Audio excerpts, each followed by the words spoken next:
Bismillahirrahmanirrahim. Assalamualaikum warahmatullahi wabarakatuh.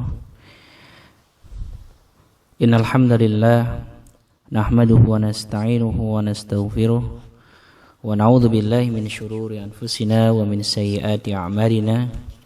Man yahdihillahu fala mudilla lahu wa man yudlilhu fala hadiya lahu. Asyhadu an la ilaha illallah wa asyhadu anna Muhammadan 'abduhu wa rasuluh. Allahumma salli wa sallim wa barik ala sayyidina Muhammadin wa ala alihi wa ashabihi ajma'in, amma ba'du. Ikhwas sekalian yang dimuliakan oleh Allah, insyaallah kita saat ini akan melanjutkan materi tahsin kita yang kedua, yang insyaallah kita akan membahas tentang makharijul huruf atau tempat keluarnya huruf hijaiyah. Jadi kalau kita bicara tentang ilmu tajwid, di definisinya kemarin kita mengerti bahwa yang dinamakan dengan ilmu tajwid adalah ikhraju kulli harfin min makhrajihi, mengeluarkan setiap huruf. Huruf di sini adalah huruf hijaiyah dari alif sampai ya, min makhrajihi dari tempat keluarnya huruf tersebut. Jadi huruf hijaiyah ini punya makhraj, tempat keluar. Yang makhraj ini harus diketahui oleh setiap qari, orang yang membaca Al-Quran, agar jangan sampai satu huruf dengan huruf yang lainnya pembacaannya sama. Dengan kita mengetahui makharijul huruf, kita akan bisa membedakan antara satu huruf dengan huruf yang lain, serta tata cara posisi mulut kita seperti apa. Makanya penting kita mempelajari teori. Di samping kita mendengarkan talaki dari guru-guru kita, kita juga bisa mengerti teorinya, sehingga apa? Sehingga ketika kita kebingungan untuk mengucapkannya atau terasa di telinga kita apa yang dibacakan oleh guru kita itu sama, itu kita bisa membedakan dengan melihat posisi dari huruf tersebut. Lalu sebenarnya dahulu kala ilmu tentang makharijul huruf ini tidak ditulis secara tulisan atau secara teori, hanya dipahami secara praktek saja. Tapi dalam perkembangan ilmu tajwid, huruf-huruf hijaiyah ini mulai difahami, mulai dipelajari, dan diberikan teori secara tulisan sehingga lebih mudah bagi kita untuk mempelajarinya. Baik, secara umum makharijul huruf itu ada 5 tempat. Yang pertama adalah al-jawfu, yang kedua adalah al-halqu, yang ketiga adalah al-lisanu, yang keempat adalah asy-syafatani, dan yang kelima adalah al-khayshum. Ini kita harus menghafalnya. Jawf artinya adalah rongga mulut kita. Halqu artinya adalah tenggorokan, ya. Lisan artinya adalah lidah. Asy-syafatan artinya adalah kedua bibir. Kemudian yang terakhir adalah khayshum, artinya adalah rongga hidung. Baik. Makanya kalau kita kelompokkan secara umum, ini kita menemukan ada 5 makharijul huruf. Baik. Yang pertama, kita akan mempelajari dari setiap 5 ini ada huruf apa saja. Yang pertama adalah al-jawfu atau rongga mulut kita. Ya, rongga mulut ya sesuatu yang kosong di dalam mulut kita, itu disebut dengan rongga. Ada 3 huruf yang keluar dari al-jawfu, dan ketiga huruf ini semuanya adalah huruf mad, huruf yang dibaca panjang. Ya. Apa yang pertama? Dhammah, yang setelahnya adalah waw yang disukun. Yang kedua, kasroh, yang setelahnya adalah ya yang disukun. Yang kedua adalah fathah, yang setelahnya adalah alif. Yang ini, tiga-tiganya ini termasuk huruf mad. Jadi ketika kita memanjangkan huruf yang kita baca, maka bacaan panjangnya itu keluar dari al-jawf, keluar dari rongga mulut kita. Contoh, ketika kita membaca kata-kata idza jaa, ja kita panjangkan, ja kita panjangkan, ja suara nah ini disebut dengan mad. Bacaan panjangnya ini keluar dari rongga. Ya. Kemudian kalau yang dibaca kasrah, waji'a, waji'a,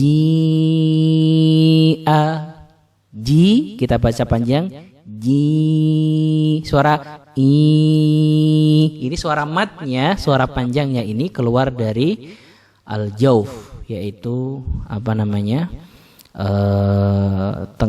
rongga mulut kita.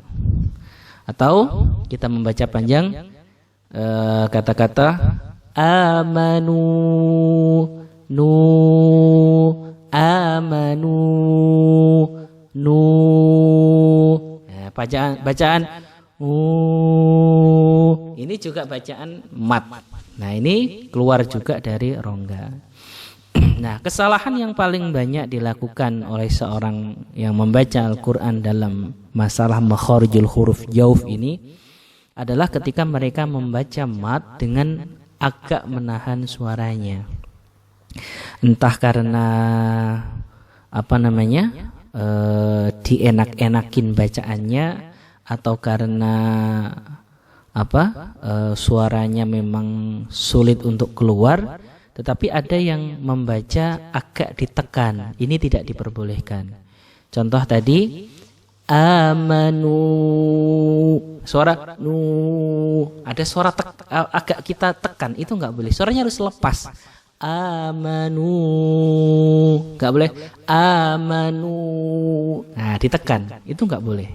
Karena suara al-jawf ini harus lancar, aliran nafas keluarnya, sehingga rongga mulut kita memang harus terbuka dengan baik, sehingga aliran nafas yang keluar pun menjadi baik. Kemudian yang kedua, makharijul huruf yang kedua adalah al-halku, yaitu tenggorokan. Al-halku atau tenggorokan ini hurufnya ada 6. Yang pertama adalah huruf hamzah, yang kedua adalah huruf ha, yang ketiga huruf ain, yang keempat huruf ha, yang kelima huruf ghin, kemudian yang terakhir huruf kha. Nah, kalau kita lihat pembagiannya, ternyata makharijul huruf dari al-halku ini terbagi menjadi 3. Ada tenggorokan yang bagian bawah. Jadi yang paling dekat dengan dengan dada, ya. Yang paling dekat dengan dada. Apa yang paling bawah? Ada 2 huruf. Yang pertama adalah huruf hamzah, kalau kita harokati a, atau yang kedua adalah huruf ha, yang kalau kita harokati ha. Huruf hamzah dan huruf ha ini membacanya harus keluar dari tenggorokan bagian bawah. Ya, ada sebuah teknis, ya, latihan yang bisa nanti dibaca, diulang-ulang. Di bukunya juga sudah ada. tentang bagaimana latihan huruf-huruf hijaiyah. Ya, kalau untuk hamzahnya format latihannya adalah a i u ba u an ani a na minal mu ni ma i an ani a. Ini suara hamzah, ya. Kemudian yang kedua adalah suara ha. Itu cara membacanya ha hi hu bah hu han hani ha na minal muhni mahihan haniha. Ya, itu suara ha. Nah, kesalahan yang paling banyak terjadi ketika membaca hamzah ini adalah membacanya tidak di tenggorokan tapi hanya di mulut. Banyak orang yang membaca huruf hamzah seperti orang membaca huruf A dalam bahasa Indonesia. Kalau huruf hamzah itu cara membacanya ke dalam tenggorokan. Jadi suaranya syiddah, suaranya ditekan. A, ya, ini suara hamzah. A, I, U. Tetapi kalau suara A dalam bahasa Indonesia cukup dengan mengatakan A, I, U. Beda sekali. Jadi yang dari tenggorokan suaranya A, I, U. Kalau yang dari mulut A, I, U. Nah, ini apa namanya? Perbedaan antara hamzah dengan huruf A dalam bahasa Indonesia. Makanya harus hati-hati. Kita sering mengatakan, kita sering terpengaruh ya dengan huruf A dalam bahasa Indonesia, padahal A yang dalam bahasa Arab itu membacanya syiddah, ditekan suaranya sehingga suaranya masuk ke dalam tenggorokan paling bawah. Yang kedua adalah huruf H. Huruf H ini cara membacanya agak bergetar gitu dada kita kalau membacanya. H, hi, hu. Sedangkan kesalahan dalam membaca huruf H ini biasanya mirip membacanya dengan huruf H, apalagi kalau bersamaan seperti dalam contoh wasyamsi waduhaha waduhaha. Di situ ada H, ada H, waduhaha. Nah, ini apa? Banyak sekali masih saya melihat kesalahan-kesalahan di makhorijul huruf H yang membacanya mirip dengan huruf H. Selanjutnya huruf al-halku yang kedua adalah huruf yang keluar dari tenggorokan bagian tengah. Huruf yang keluar dari tenggorokan bagian tengah ini ada dua. Yang pertama adalah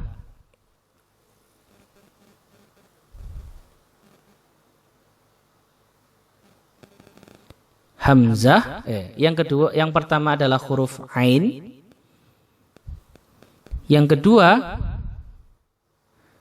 adalah huruf ha. Ya, huruf ain dan huruf ha.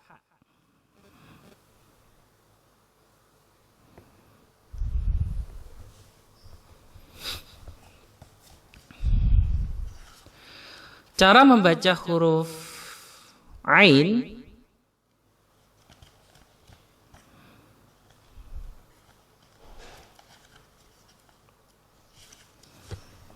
ini bisa kita lihat di dalam apa?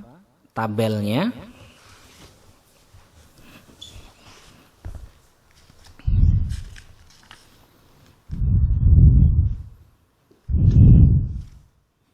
Baik. Membacanya format huruf ain. Ain keluar dari tenggorokan bagian tengah. Ya. Cara membacanya a'i'uba' u'an 'ani 'na minal mu'ni ma'i'an 'ani'a. Ini huruf ain. Ya. Nah, kesalahan yang paling banyak ketika orang membaca huruf ain ini adalah ketika mereka kesulitan untuk membaca a, kemudian mereka ganti dengan nga. Ya, bukan alhamdulillahirabbil alamin tapi alhamdulillahirabbil ngalamin. Ini kesalahan seperti ini kesalahan karena lahjah dialek daerah yang mempengaruhi bacaan Al-Qur'an kita. Ya, sama seperti orang membaca huruf ra dengan mengatakan ra. Nah, itu kan sebenarnya terpengaruh dengan lahjah atau dialek daerah mereka. Nah, ini harus dihilangkan karena memang Quran itu bilisanin arabiyyin mubin, diturunkan oleh Allah dengan lisan Arab yang jelas. Ya, jadi huruf ain. Kesalahannya tadi banyak yang masih kesulitan membaca a, ai, au, kemudian diganti dengan nga, ngi, ngu. Ya. Kemudian yang ketiga adalah selanjutnya adalah huruf ha. Huruf ha ini keluar dari tenggorokan bagian tengah sama dengan huruf ain. Nah, huruf ha ini membacanya sangat bersih. Ya, dia tidak menggetarkan dada seperti huruf H, tapi dia tidak serak seperti huruf Kha. Ya. Bagaimana cara membaca huruf H? Bisa dilihat di latihannya. Ha, hi, hu, bah, hu, han, hani, hah, na, minal, muhni, mahi, han, hani, ha. Nah, ini cara membaca huruf H. Jadi dibaca dari tengah tengah tenggorokan bagian tengah, membacanya bersih, tidak ada seraknya, tetapi juga tidak seperti huruf H. Ya, jadi harus berhati-hati. Nah, kita biasanya orang Indonesia mengatakan huruf H itu sering ketukar dengan huruf H. Saat kita ditanya siapa paman Nabi, Hamzah, harusnya pakai H ya, Hamzah. Tetapi banyak yang diantara kita yang mengatakan paman Nabi namanya Hamzah. Nah, ini Hamzah pakai H, bukan Hamzah tapi Hamzah. Ya, ini apa? Beberapa kesalahan huruf H, yaitu dimiripkan dengan huruf H. Harus berhati-hati. Makanya nanti kalau talaki, musyrif harus mengingatkan tentang kedua huruf ini, jangan sampai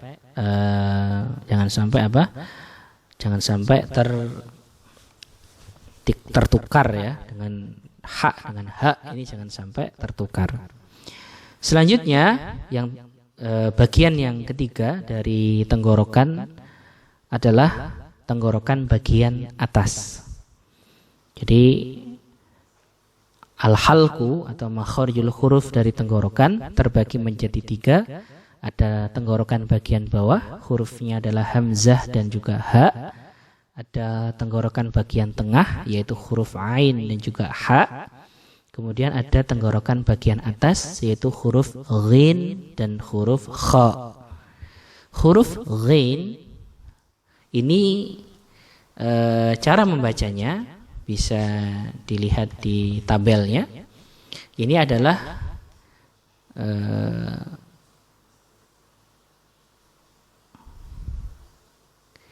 berbeda dengan huruf G ya. Jadi huruf ghin ini berbeda dengan huruf G ya. Baik.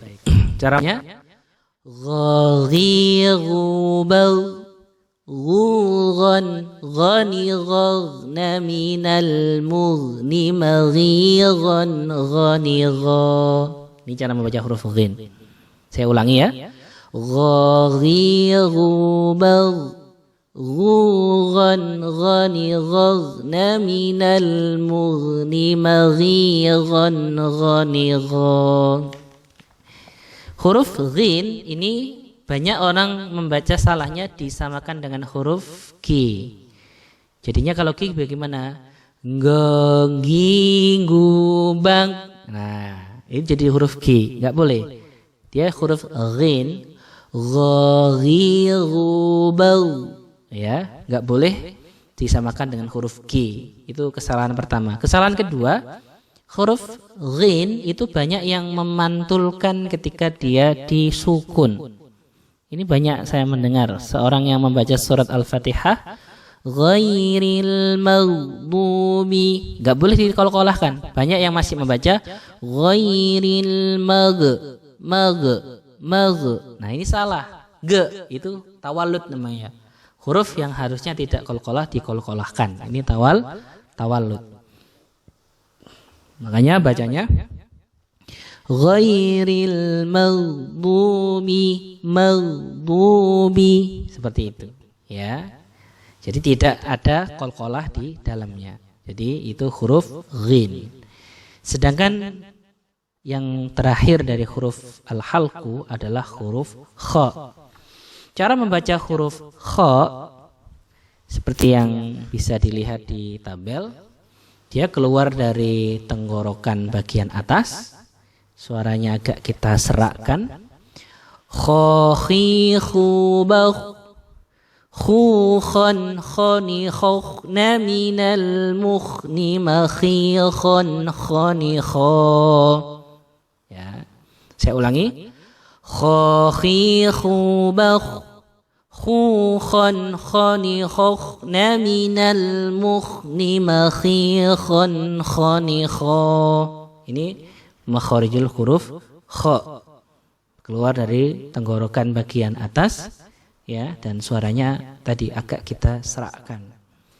Jadi kesalahan membaca huruf kha ini biasanya masih banyak yang ketukar dengan huruf ghin, karena memang satu tempat, satu makharijul huruf di tenggorokan bagian atas, khususnya ketika mereka membaca ketika disukun. Saya masih banyak menemukan yang membaca bagh dibaca dengan bagh, ya, tertukar dengan huruf ghin. Jadi bagh itu suara kha yang disukun, sedangkan bagh suara ghin yang disukun, ya. Ini jangan sampai tertukar. Dan terkadang juga ada yang masih membaca kha suaranya tidak serak, jadi mirip dengan ha nantinya. Makanya nanti harus ditalaki satu-satu oleh musyrifnya tentang tadribat, latihan fi makharijul huruf, di dalam makharijul hurufnya ini, sehingga benar-benar ketahuan mana huruf yang belum bisa dibaca dengan baik.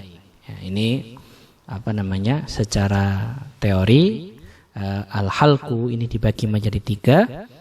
Ada yang keluar dari tenggorokan bagian bawah, hamzah dan ha. Ada yang keluar bagian tengah, ain dan ha. Dan ada yang keluar dari tenggorokan bagian atas, yaitu ghin dan juga kha. Baik. Selanjutnya adalah al-lisan. Makharijul huruf yang ketiga adalah al-lisan atau lidah. Jadi dari lidah ini keluar banyak sekali huruf. Ya, di lidah ini banyak sekali keluar huruf. Kalau kita bagi, di lidah ini ada yang keluar dari pangkal lidah. Pangkal lidah itu berarti lidah yang dekat dengan tenggorokan kita, ya. Kemudian yang kedua ada yang dari wasatul lisan, tengah lidah. Ya, ada yang dari pangkal lidah yang dekat dengan tenggorokan. Ada yang wasatul lisan, tengah tenggorokan, tengah lidah. Yang ketiga ada di ujung lidah. Jadi lidah ini dibagi jadi pangkal lidah, tengah lidah, dan ujung lidah. Dan yang terakhir ada yang berasal dari hafatil lisan, pinggir lidah. Jadi lidah itu dibagi menjadi 4. Ada yang dari pangkal lidah, ada yang dari tengah lidah, ada yang dari ujung lidah, dan ada yang dari pinggir lidah. Ya. Nah, untuk yang lidah paling dalam, yang dekat dengan tenggorokan, ini hurufnya ada 2. Yang pertama adalah huruf qaf, dan yang kedua adalah huruf kaf. Huruf qaf dan huruf kaf ini keluar dari lidah yang paling dalam, dekat dengan tenggorokan. Sedangkan yang keluar dari tengah lidah ada 3 huruf.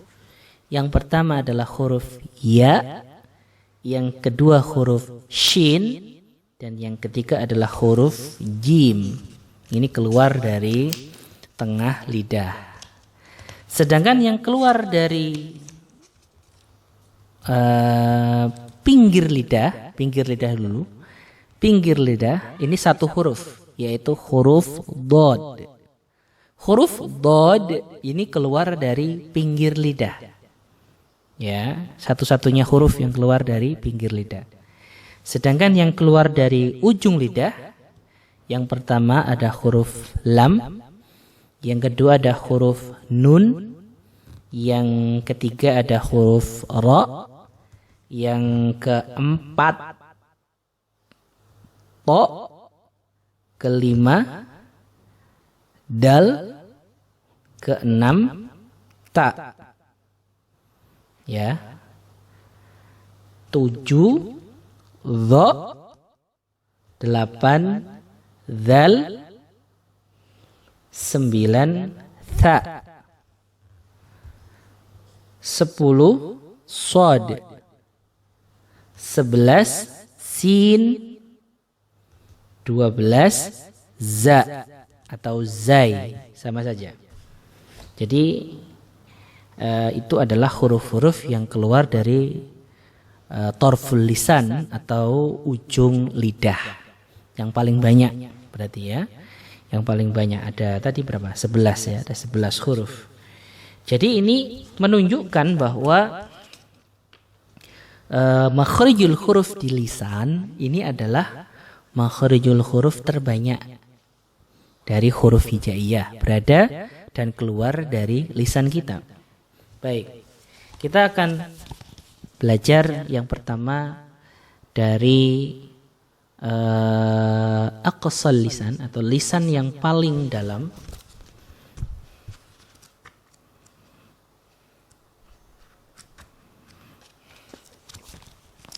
Ada 2 hurufnya. Yang pertama adalah huruf qaf dan yang kedua adalah huruf kaf. Baik.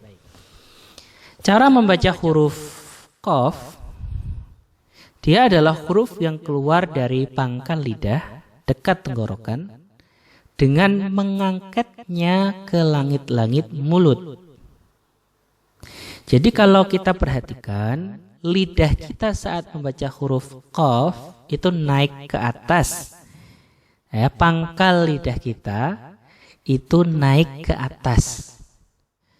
Ya, sedangkan huruf kaf ini sama sebenarnya, ada pada pangkal lidah, tapi saat membacanya lidah kita turun ke bawah. Ini perbedaannya.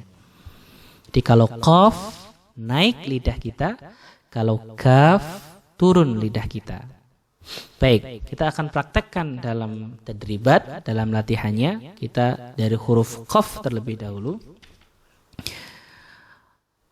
Qaqiqu baqu. Jadi ada qalqalahnya ya. Qaqiqu baqu. Quqan qaniqaqna minal muqni maqiqan qaniqa. Saya ulangi. Qaqiqu baqu. Quqan qaniqaqna minal muqni maqiqan qaniqa. Ini cara membaca huruf qaf. Jadi lidah kita naik ke atas. Sedangkan huruf kaf ini cara membacanya lidah kita turun ke bawah. Ya, kemudian ada satu sifat yang dimiliki oleh kaf, yaitu sifat hamas, keluar nafas sedikit saja keluarnya.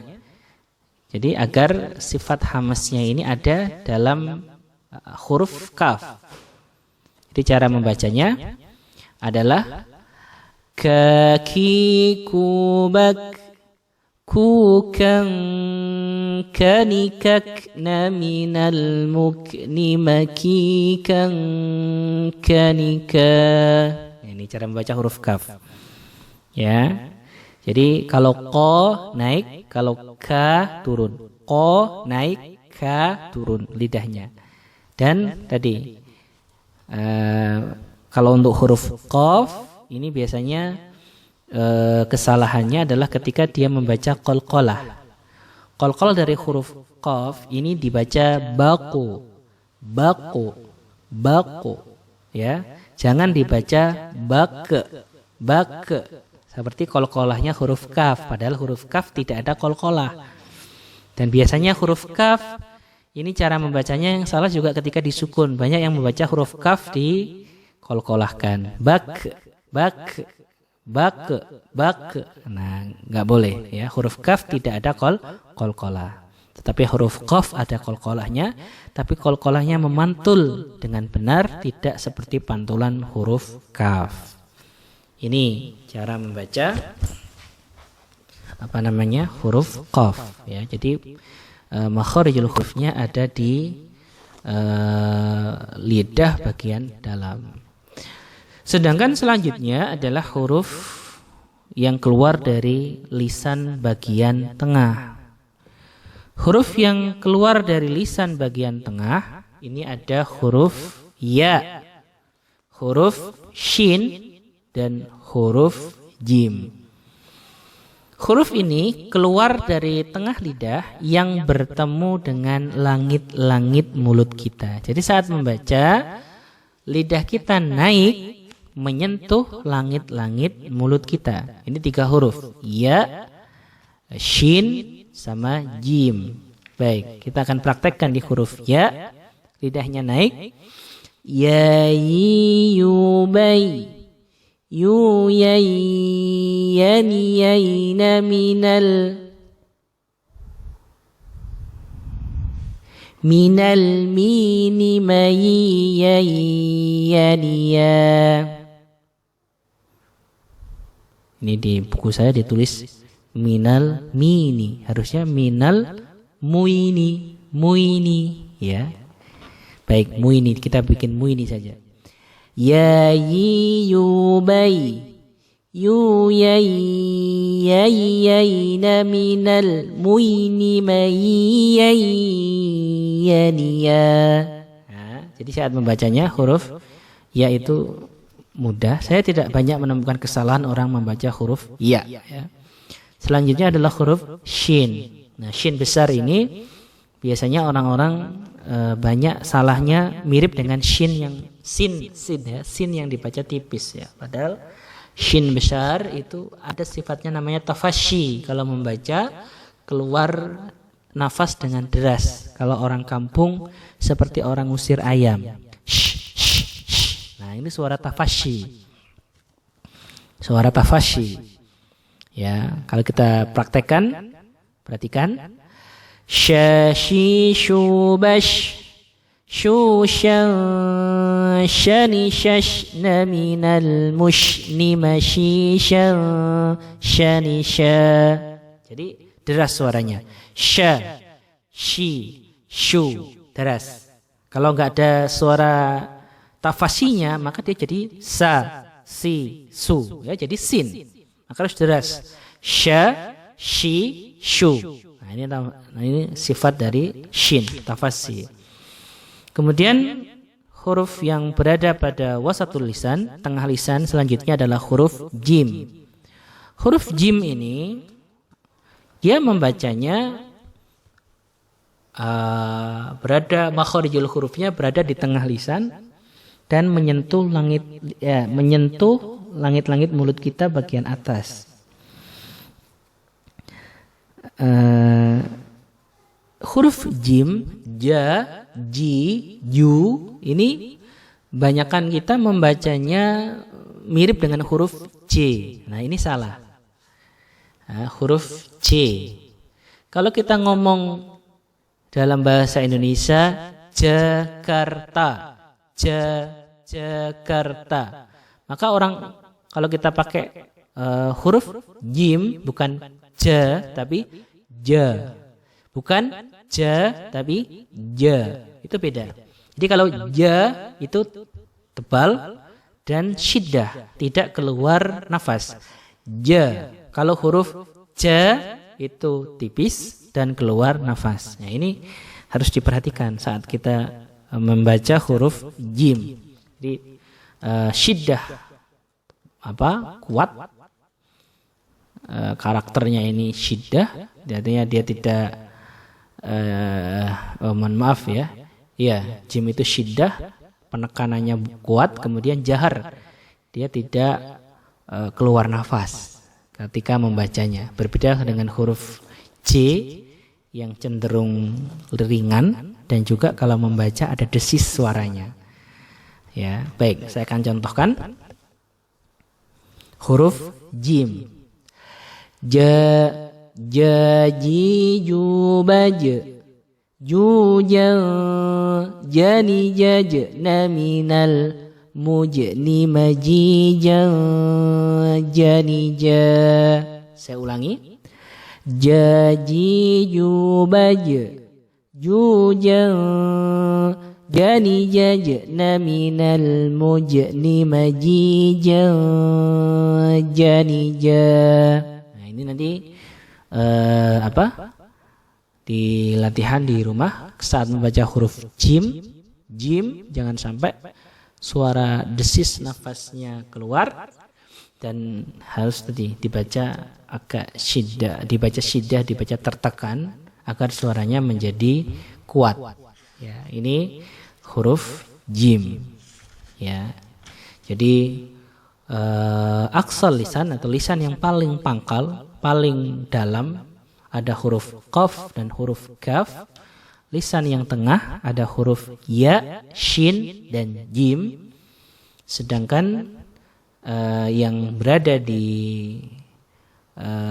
lisan bagian pinggir, kita ke lisan bagian pinggir itu ada satu huruf yaitu huruf dhad.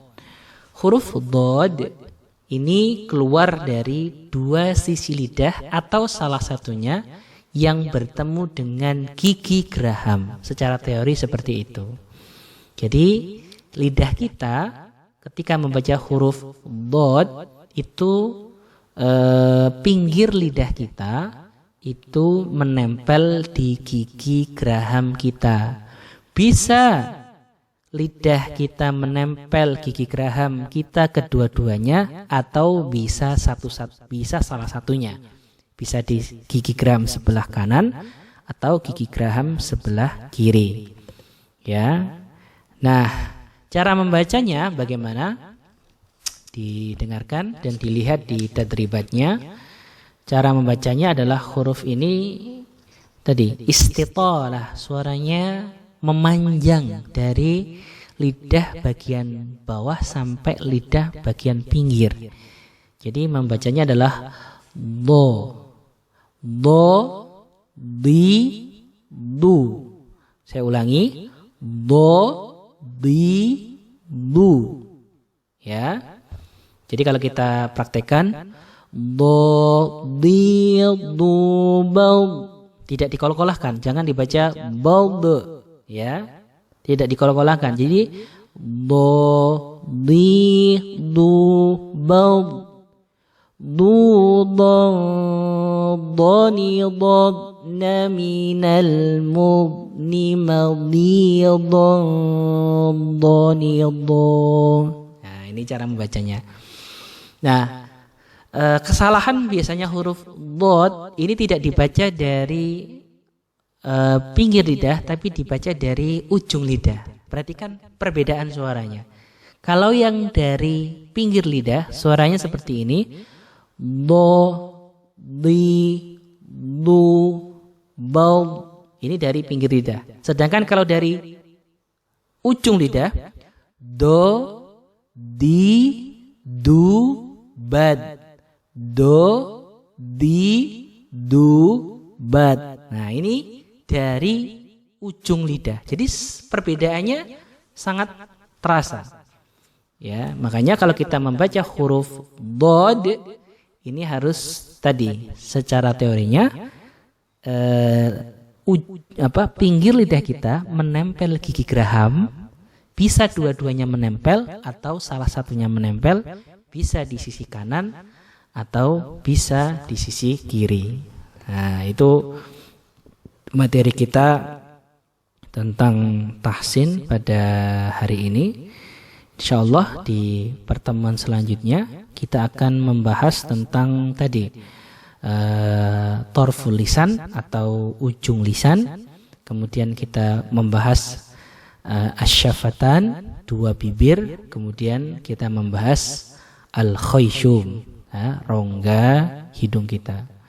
Mungkin itu yang bisa saya sampaikan. Nanti saya akan memberikan pertanyaan, bisa dijawab. Dan saya akhiri, aqulu qouli hadza wa astaghfirullah li wa lakum. Wassalamualaikum warahmatullahi wabarakatuh.